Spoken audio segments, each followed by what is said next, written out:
All right, we're up and running. Welcome back for Financially Fit Friday. I'm Alan Dembski with Buffalo First Wealth Management, and I'm here with Tanya Abaya.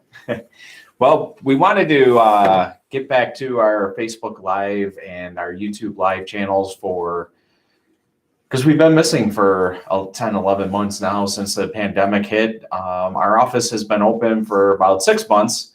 We've been working through the whole thing. But we wanted to reach back out and start our videos again. A lot of people enjoyed them, so we wanted to get through this and hopefully for the next 10 minutes just tell you some of the things that we've been up to. Office space. I know we're going to be talking a little COVID and the pandemic. Don't worry, we won't be together for more than 15 minutes, and we're about 3 feet apart. So we're not going to try to sneeze or cough on each other, but we'll certainly get through this safely. But office space wise, we've been in the office and having people come into the office to meet with us. We haven't really done any home visits as we would go to people's houses and sit with them there if we had to. We like to bring people in to control the environment so we can disinfect and do all the things that we need to do based on CDC guidelines and Erie County guidelines throughout this whole pandemic. So we've been really integrating online meetings, whether it's been FaceTime or Zoom. I forgot about that. Microsoft Teams we've used. Haven't used Google too much, but certainly Zoom has probably been the biggest video production that we've done. And we also been starting up our live seminars, and Zoom has actually made that easier for clients because they don't have to come in. Yes. They don't have to drive down Transit Road and put up with traffic and 75,000 cars a day or whatever it is to get here at 5 or 6 o'clock at night. And we can host a lot more people. Previously, our conference room can only hold 10 to 12 people. Now we can have unlimited through video and social media. Just to let you know, some of the things else technology-wise that our company has been able to employ is DocuSign. A lot of companies are accepting DocuSign from clients due to the pandemic. So we've been able to send off documents, applications, transfer forms through DocuSign to open up accounts through Charles Schwab. Charles Schwab has been really great custodian that we've been working with to be able to do that. Alan, what is DocuSign for people who don't know? Oh, DocuSign is great because you just get an email. You click on the email, you can sign with your mouse, or you can sign with your finger if it's on your phone. But you do get the email portion to be able to start the application process, start the transfer process, or what other documents you may need. Previously, a lot of companies would not accept DocuSign type document. They want the wet signature. Some companies still want the wet signature, but a lot of the companies are moving away from that, which is only easier for the client. Right. It saves time and it saves paperwork, right? Yeah. So we're helping with the environment at the same time because we're saving trees, and people can do it right on digitally and get a copy of it right to their email, and they can save it right to a separate folder. Other technologies that we've been, we still have the Uber conference that we can do. What other technologies? And then platforms like this, Facebook and YouTube Live, to be able to promote different things that we're offering. And with that, I'm going to turn it over to Tanya. She's going to talk about some of the financial aspects that you can start to do during this pandemic and during our Code Orange here in Western New York. Hopefully we can get a handle of this pretty soon. So Tanya, I'll turn it over to you for a few thoughts on that. Thank you, Alan. Yeah, I actually was in a small business on Wednesday when it came through that it was going to be Code Orange and that business was going to have to shut down as of this morning, actually. And we were talking about a number of different financial obligations and financial problems that these women were going to have as they shut their business down. The biggest thing that I can say about it is to have a budget, to create one. It allows you to really see what your discretionary versus non-discretionary costs are, expenses and income, your fixed costs, whether you're losing your job because your business is the business that you work in has shut down, or you're shutting your own personal business down. There are a lot of fixed costs that need to continue. And right at this moment, we don't have that added benefit that we did before with the extra $600.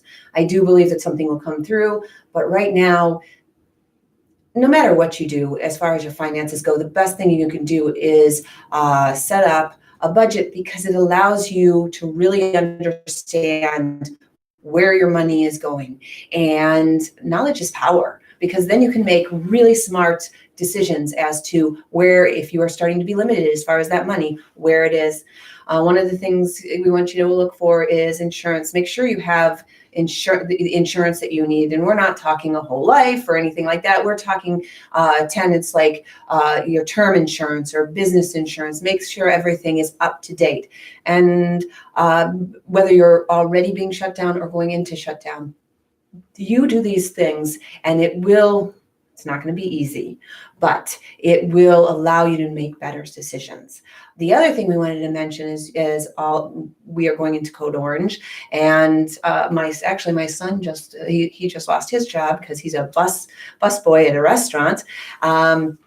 Is the CARES Act. And the CARES Act is interesting because it will help you with retirement funds. And one of the big things I want to mention as far as the retirement funds is whether you're a business owner or whether you are an employee.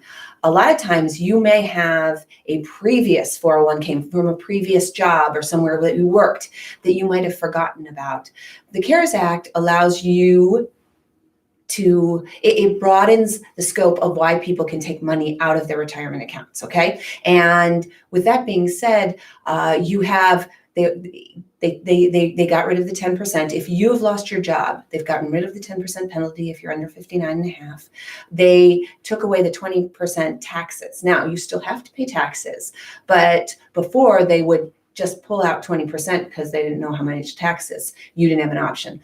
This way, you have the option. You also have 3 years to pay it back. All right. Again, there's some tax issues that go along in each of those years, but they've given you a lot more options on how to use that money if you need to.